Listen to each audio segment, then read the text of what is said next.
Hey, I'm Ryan, I'm Andrew. and we're doing an instant trailer review of the Skyfall International trailer that came out this morning. This is the first full-length Skyfall trailer that we've seen. There's been some teasers to trailers, but this is the official one. It's been a good week for England. It certainly all has. around. So, this is the first Bond film directed by Sam Mendes. Great. Great filmmaker. Really interesting choice for director for a Bond film. He has directed, in order, American Beauty, Road to Perdition, Jarhead, Revolutionary Road, and Away We Go. Yeah. So he's never really done a huge action movie. And it took a while. They signed him on for this quite a few years ago.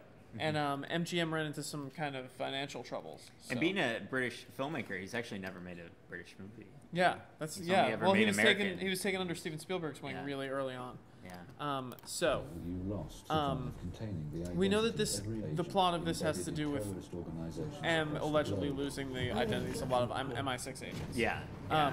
Which you pointed out before is very similar to the plot of Mission Impossible, the De Palma movie. Yes. Mission Impossible movie. Now that's our first shot of Naomi Harris. Yeah. Do you think she's actually trying to shoot Bond in this shot? I don't know. Yeah. There's a lot of, especially in Quantum of Solace, which I wasn't a huge fan of, but I don't think there was a lot of kind of like twists and turns, so that could be kind of something like this. Yeah. Already this looks 20 times better than Quantum of Solace. Yeah, it does. That was such a mess of a movie. It does. I'm just really interested. Sam Mendes' presence is really interesting to me. Yeah. First Academy Award filmmaker.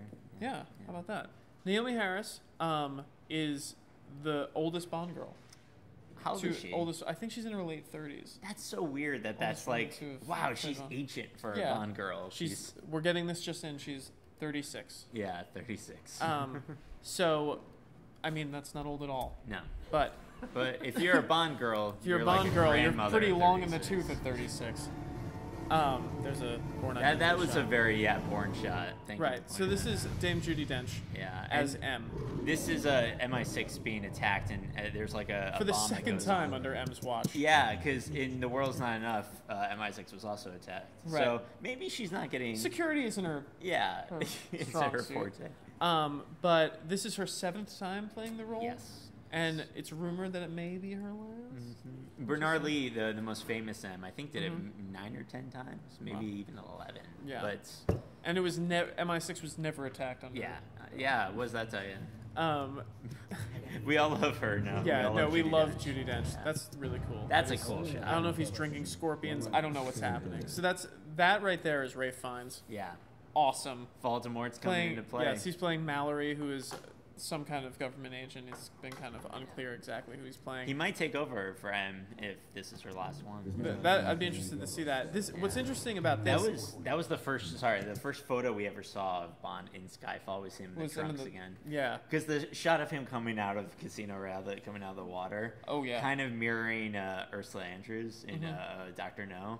That was kind of cool. Well, he's the eye candy now. Yeah. What I find most interesting. We'll bring it back to that, but Sam Mendes brought in a lot of the people that he's worked with before. Yeah. Like Thomas Newman is doing the score, which is really cool. Roger Deakins is shooting it, and he's an amazing cinematographer. I find it funny that this is going to be the first IMAX Bond film, and it's also the first digital Bond film. I don't think those two go hand in hand very well. That's just my opinion. We'll see what happens. It's funny that great. The first time we're going to go that big, we're going to use digital cameras. I mean, it looks great. And speaking of looking great, Benoit Shaw as Q. I love how both of our introductions to Wish are like overly sexual. Horn room glasses look very fetching on him. Totally. He's a good-looking guy. Benoit Shaw is an amazing actor too. Yeah, he was in Perfume, Story of a Murderer. Yeah. He was in a very small part in Rock and Rolla. Yeah, I'm Not There. The Bob Dylan biopic. Yeah. So really exciting to see a young Q as well. I think that makes a lot of sense too. Perhaps you're the tech savvy. Yeah, perhaps the technology will stop being pen bombs and lapel brooches and things like that. I'm really excited too for their relationship because it was always a paternal relationship with Q before, and it's always kind of it will flip. Yeah, and now it's gonna be like, you little shit, Well, hopefully who knows what's hopefully gonna be not. like. So we believe this is Shanghai. We know a lot of the filming took place in Shanghai. Perhaps James Bond is going to take back the gold medal in men's gymnastics. Reclaim it for its rightful that Britain did not get country last night. That's an amazing shot. We've seen that in almost everything. Yeah. They're obviously very happy with it. So, yeah, I mean, the colors in this really pop. I mean, the look of it's amazing. It's the prettiest looking Bond film that I've seen so far. Yeah. The Roger Deakins...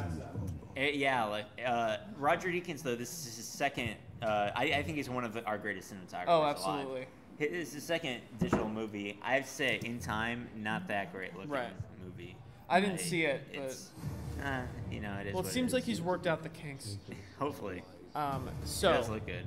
This is our first glimpse at the main antagonist. Do you think... And this is Javier Bardem playing Raul Silva. Oh, wow. Look at that freeze frame. Wow. Do you think he has a clause in his contract that says, I have to have the goofiest hair? I think so, because not only is the cut in it goofy here, the color is also goofy. Yeah. He's the first Spanish actor to play a Bond villain, which is cool. interesting. Yeah. He's dressed like Colonel Sanders, but his shirt's kind of untucked, so he has like a little bit of a more modern, contemporary Colonel Sanders. Yeah. If the Colonel, was born today. Like if they Batman Begins the Colonel Sanders story, it'd probably look like You know what? Like him being a bad guy for his empire of chicken is probably more interesting than Quantum, the organization, being bad guys of water or whatever their freaking MacGuffin was in Quantum of Solace. Right. So I don't know if chicken's going to play a really big part in the plot. I really think it should. I think it should as well. Yeah. You don't wear a white sports coat unless you're selling chicken. But exactly, he's also doing weird things with his teeth. But anyway, he's an amazing actor. I'm sure he'll be fine. This setup is very interesting because you can see a person in the rubble, rocks. And it looks like he's bringing Bond over, and they're going to execute this person. I think this person's probably one of those CIA people that they found, or not? Sorry, MI6. Yeah. My Americanism is injected. We'll find out in November if you're right. Yeah, but it looks, and that's just like he's using 18th century gun. That's kind of cool. You were right about the pearls too. You should make a point about that. We got a lot of hate for pearls in the Dark Knight Rises. There's some rumors that there's two MI6 agents remain that are still alive. One of which is Bond, and the other one, which is him. I don't know if that. So it's gonna go back to like the Sean Bean thing in GoldenEye, where it's like, the bad guy is an ex-MI6 agent. So this is where we get kind of into the crazy action stuff, which is crazy. It's action and it's pretty rad. It looks so good. That looks pretty practical as well. Yeah. Which is really exciting. That shot's amazing. And then this shot is super cool. I have to say, if we go back to which we can. Go back to the Madman shot of him falling. Or somebody falling. Right. Doesn't it look like when you play it like there's some wire work or something? Because he doesn't seem to fall gracefully. That's a there's really a good weird point. like little jump. Of course there's wires. No, but he's falling. Look at him fall. There's that weird little like bump. See, I like that kind of. It makes me feel safe that he's not actually falling. Not really. What I'm saying is, it kind of gives this like kind of strange impressionistic feel. I will take wire work over CGI any day. Yeah, exactly. So I don't know what you're complaining about. I just think it's funny. I just think there's that little like weird. No, it's not funny. That shot, it's amazing. That's as badass as they come. Yeah. So obviously, it's a Bond film. The action's going to be cool. Hopefully, the action will be more comprehensible in this than it was in Quantum of Solace. I read something interesting the other day. I read that Casino Royale is the longest Bond film in Bond film history, and Quantum of Solace is the shortest Bond film history. And Quantum of Solace also has another record. It's the only Bond film that has a plane chase, a motorcycle chase, a car chase, a boat chase, and it's the shortest Bond film in history. So I don't know if that's one of the reasons why that movie sucks. Spoils of riches. The action sequences in Quantum of Solace were so and terrible. In Casino Royale, they play poker for like 3 hours. And it's so more interesting. Yeah. This is, I should say now, please keep the comments at bay about this. I'm not a huge Bond film fan. Like, I'm not, I'm a pretty big fan. I enjoyed Casino Royale. I've never been huge into them. I don't hate them or anything like this. But this is the most excited I've ever been to see a Bond film. Because I love Sam Mendes. Yeah. Pierce Brosnan, I grew up with him kind of as my Bond, and I really loved him. And then Die Another Day just kind of sunk that so low for me. But I do feel like Daniel Craig is probably the best Bond. I mean, what I said before was a joke, but it is kind of like a Batman Beginsing. Oh, totally. I mean, they made it with Casino Royale. They made it darker. They made it they kind of more gritty. Yeah, and they took and made an actor Bond, and there have been real actors that have been Bond before. Sean Connery certainly. Sean Connery still has been known to throw out a performance or two, but Pierce Brosnan had the look of Bond, but a lot of people felt that he didn't have the feel of Bond. I really love Pierce Brosnan, but it's a generational thing. I mean, and I even love the Roger Moore films. I enjoy Lazenby. George Clooney is somebody's favorite Batman. I hope we never meet that person. I don't want to meet that person. Yeah, but you're right. If you're them, though, comment below, because whoa.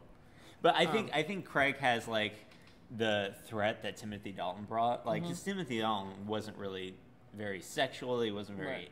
But he had those eyebrows that were very... Yeah, he was like, I'm going to beat the shit out of you kind of guy, you know? Daniel Craig certainly... Roger Moore wasn't very masculine, so Timothy Daniel Craig has all of those things, though. Yeah, Daniel Craig... The Lord give us with both hands with Daniel Craig. I agree. Since Sean Connery, I think he's had the playing field even. So, I'm excited. I'm really too. excited. Yeah, Sam Mendes, Daniel Craig, I think it's going to be finally good. Coming back around after MGM, Yeah. So, around for a while. This holiday season, watch out. Yeah. Comment below. Let us know what you think. I'm Ryan. I'm Andrew. Thank you for watching.